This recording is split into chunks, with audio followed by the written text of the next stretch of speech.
لله نحمده ونصلي على رسوله الكريم وعلى آله وأصحابه أجمعين أما بعد بسم الله الرحمن الرحيم عن أنس رضي الله تعالى عنه أن رسول الله صلى الله عليه وسلم صلى لنا يوم الصلاة ثم رقي المنبر فأشار بيده قبل قبلة المسجد فقال قد أريت الآن مذ صليت لكم الصلاة الجنة والنار ممثلتين في قبل هذا الجدار فلم أراك اليوم في الخير والشر رواه البخاری۔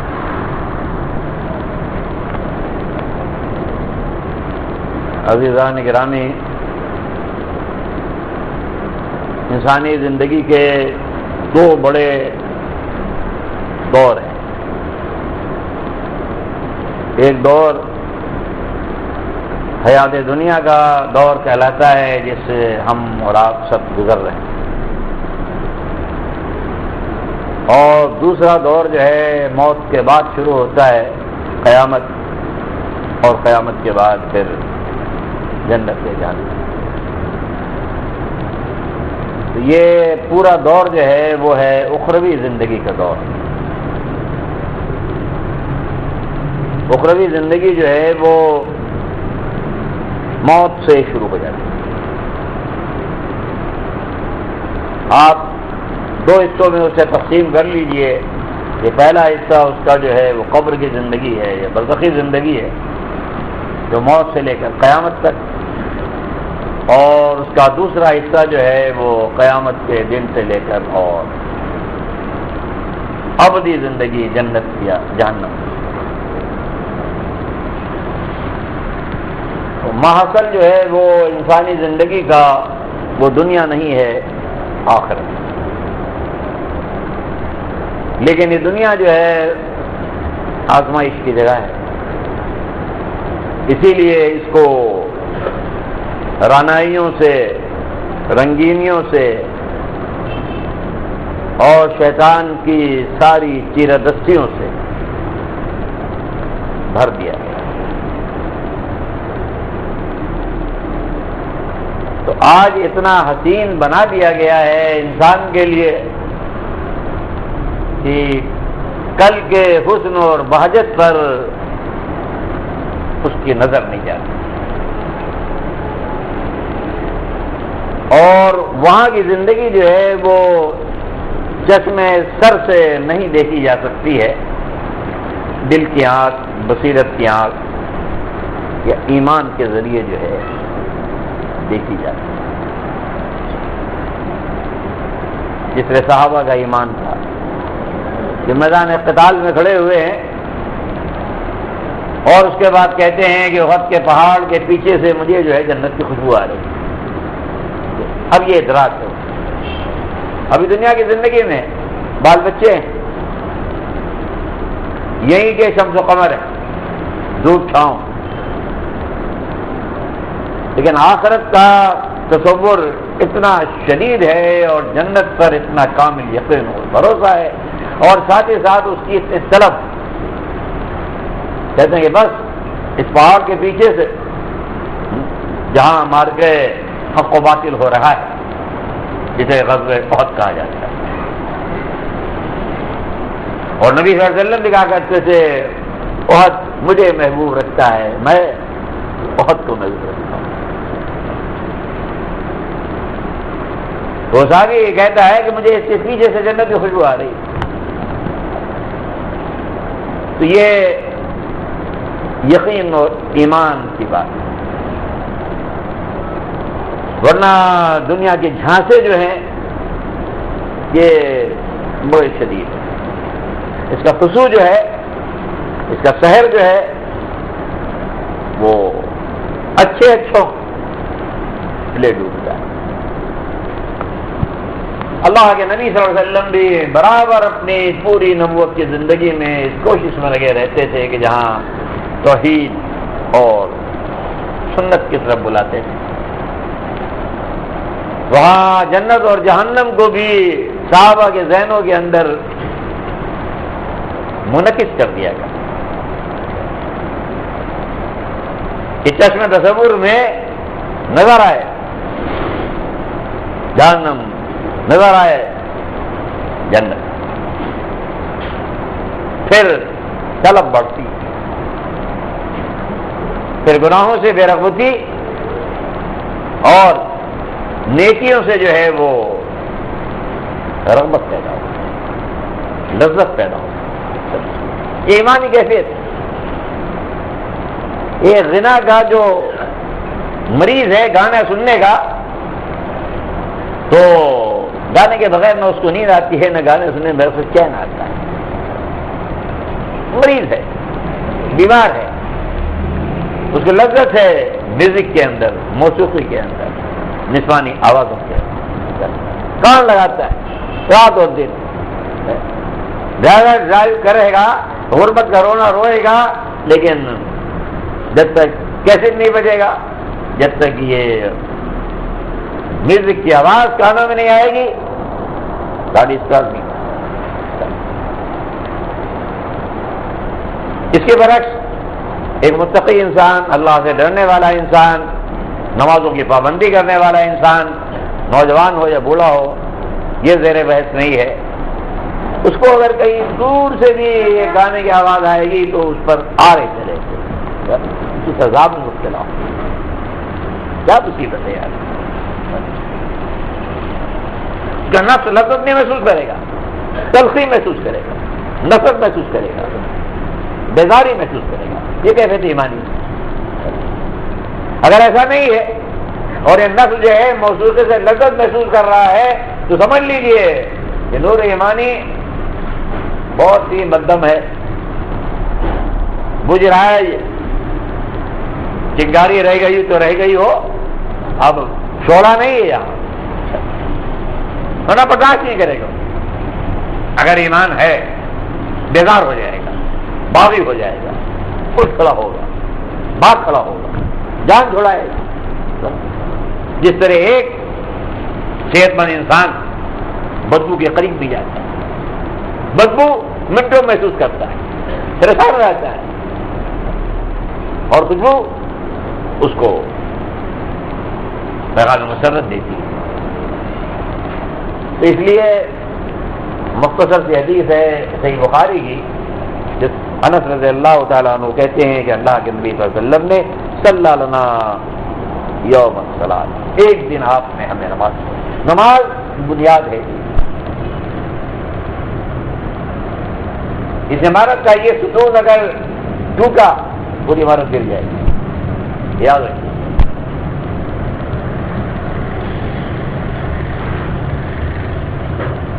کامیابی انہیں مومنوں کے لیے ہے جو اپنے صلات میں خشوع اختیار کرتے ہیں اور اپنے صلات کی حفاظت کرتے ہیں.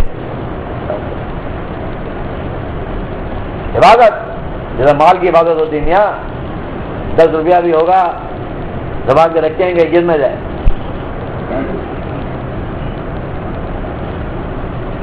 رسول اللہ صلی اللہ علیہ وسلم نے ہمیں نماز پڑھائی، ثم رقی المنبر، اور اس کے بعد صلات سے فارغ ہونے کے بعد آپ منبر پر چڑھ گئے. فاشار بیدی قبل المسجد، اور پھر آپ نے اپنے ہاتھ سے اشارہ کیا مسجد کے قبلے کی طرف. ظاہر ہے اب یہ قبلہ ہے. یہاں رسول اللہ علیہ وسلم نے صلات ادا کی مسجد نبوی میں، منبر پر بیٹھے، صحابہ آپ کے مخاطب ہیں، اور آپ نے اشارہ کیا قبلے کی جو دیوار یہ فقال، اور پھر ارشاد فرمایا قد اریت الان، یہ دیکھو مجھے ابھی دکھایا گیا ہے، رب العالمین نے ابھی مجھے دکھایا ہے، پکچرائز مصلیت لکم الصلاۃ. تمہیں جب میں نے نماز پڑھائی ہے، ابھی زیادہ وقت نہیں ہوا ہے. وہ صرف کے معنوں میں آتا ہے جو انگریزی میں صرف استعمال کیا جاتا ہے.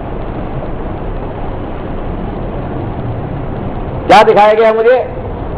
الجنہ والنار ممثلتین، جنت اور جہنم دونوں پکچرائز کر کے مجھے دکھائی گئی فوٹو. اور آج دنیا میں تو آپ دیکھتے ہیں کہ اب وہ یہ کوئی مشکل چیز ہی نہیں رہی. منٹوں سیکنڈوں کے اندر آپ ادھر ڈالیے اور ادھر آپ دیکھیے سیکنڈوں کے اندر. لیکن وہ دور ٹیکنالوجی کا دور نہیں تھا، ازواج سے ماورا. اور یہ اللہ کے نبی امام الانبیاء علیہ السلام کہ ابھی مجھے دکھائی گئی دیوار کے اوپر قبل ھذا الجدار، یہ جو دیوار ہے جس کی طرف تم نے قبلہ رخ ہو کر کے میری اقتداء میں ابھی صلاۃ ادا کی ہے، مجھے دکھائی گئی جنت بھی جہنم. جنت اپنے رعنائیوں کے ساتھ، اپنی نعمتوں کے ساتھ، اپنی بہاروں کے ساتھ، اور جہنم دکھائی گئی انگاروں کے ساتھ، اپنی تمام خزاں کی اور ناچیوں کے ساتھ وہ بھی دکھائی گئی. یہی دوستو ہدف ہے. انسان زندگی کی آخری اس کی لی اور موت کے وادی میں قدم رکھا، بس اب کچھ نہیں. نہ چماڑی ہے، نہ ضروری اور مردان اور سواد، کچھ نہیں. سب قصے پارینہ ہو گیا، بولی بسی داستان ہو گئی. گاؤں گیا، گاؤں کی مٹی گئی، پاکستان گیا، عرض پاکستان گیا، زبان گئی، کلچر گیا، تہذیب گئی، رنگ روپ گیا، سب گیا. بیوی گئی، بچے گئے، رنگ کے رشتے گئے، کچھ نہیں. دیر اتنی ہے تو زیادہ نہیں، اتنی دیر ہے. یہ سلسلہ ٹوٹا جسم اور روح کے رشتے کا، جو رب نے روح دے کر کے زندگی بخشی تھی اپنی بندگی کے لیے. آج اب امتحان کے وقت ختم ہو گیا. بس تمہیں اتنی مہلت دی گئی تھی، تمہارا امتحان کی مہلت ختم،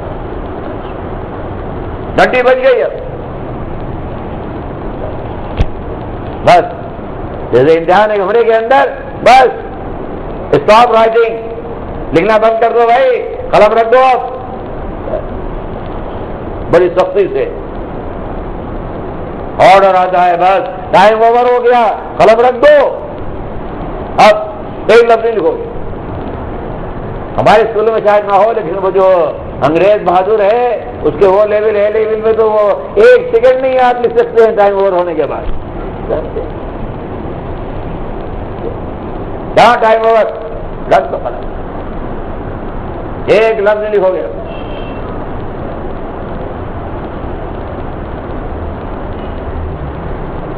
تو یہ بھی ملک الموت آ کر کہتا بس عمل کے مرض ختم ہو گئے، اب جنت ہے جہنم. تیسری کوئی چیز نہیں. بھاگی گیا، بڑی حسین دنیا تھی. اس لیے رسول اللہ علیہ وسلم صحابہ کو بتا رہے تھے، ابھی نماز سے فارغ ہوئے ہیں، ممبر پر فوراً بیٹھ گئے اور کہا کہ دیکھو بھائی دیوار میں جنت اور جہنم مؤثر ہوگا، تمثیلی رنگ میں پکچرائز دکھا دی گئی. تصور کی فلم اراک اليوم فی الخیر والشر، آج کے دن سے پہلے نہ میں نے ایسی نیکی دیکھی تھی اپنے خیر و خوبی کے لحاظ سے، اور نہ ایسا شر دیکھا تھا اپنی بڑائی کے لحاظ سے. یہ مقصد یہ تھا اللہ کے نبی صلی اللہ علیہ وسلم کا. وہ بھی گوشت پوش کے بنے ہوئے تھے، ان کے بھی بال بچے تھے، ان کا بھی کاروبار تھا، ان کی بھی ملازمتیں تھیں، سارے مسئلے جھمیلے سارے. یہ نہیں کہ ہمارے اور آپ کے ساتھ ہیں ہم شکوا کرتے پھریں، ان کے ساتھ بھی تھا. یہی گوشت پوش کے انسان، یہی سورج غروب ہوتا تھا، یہی سورج جو ہے پھر طلوع ہوتا تھا. اس لیے شیطان کے حملے بھی تھے. تو بار بار اللہ کے نبی صلی اللہ علیہ وسلم صحابہ کے ذہنوں کے اندر یہ بات ڈالتے تھے کہ وہ ہوشیار رہو بھائی، ابھی مجھے دکھایا گیا ہے.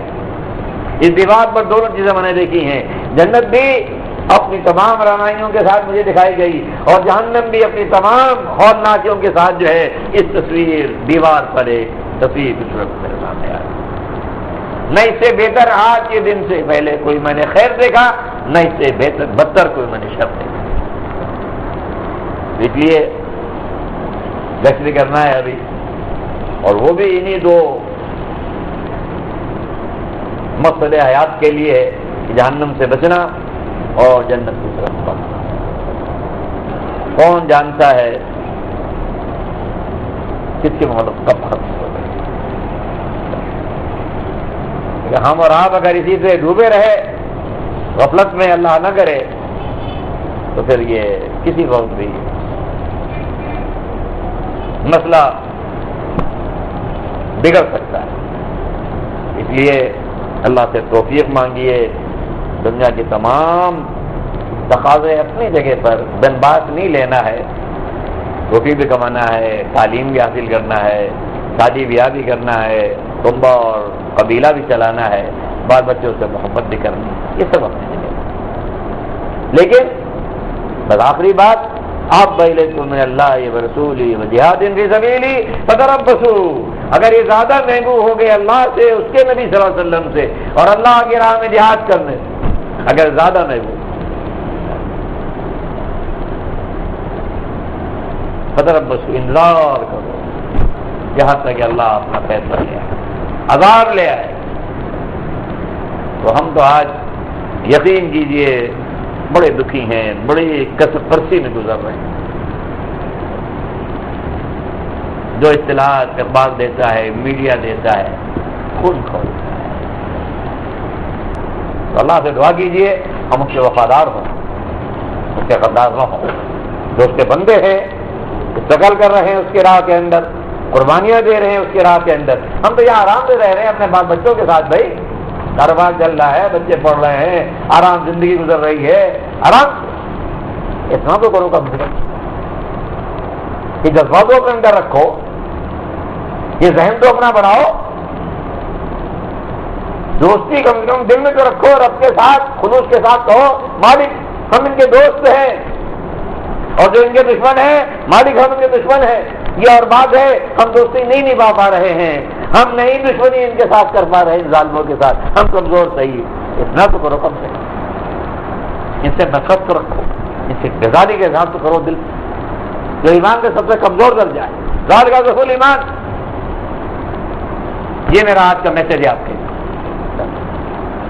کل قیامت کے دن اتنی گواہی تو دے دو رب کی بارگاہ میں، ہمارے سامنے ان کے لیے مخلص تھے، ان کے خون سے ہمیں بڑی محبت تھی، ان کے خون کو ہم شہیدوں کا خون سمجھتے تھے، اور یہ خون لینے والوں کو ہم ظالم اور جاوی سمجھتے تھے، فاسق اور فاجر سمجھتے تھے، کافر اور مشرک سمجھتے تھے، دہری اور ملی سمجھتے تھے، تیرے باغی سمجھتے تھے۔ بس انشاءاللہ اس کے بعد یہ گشت ہے اگلا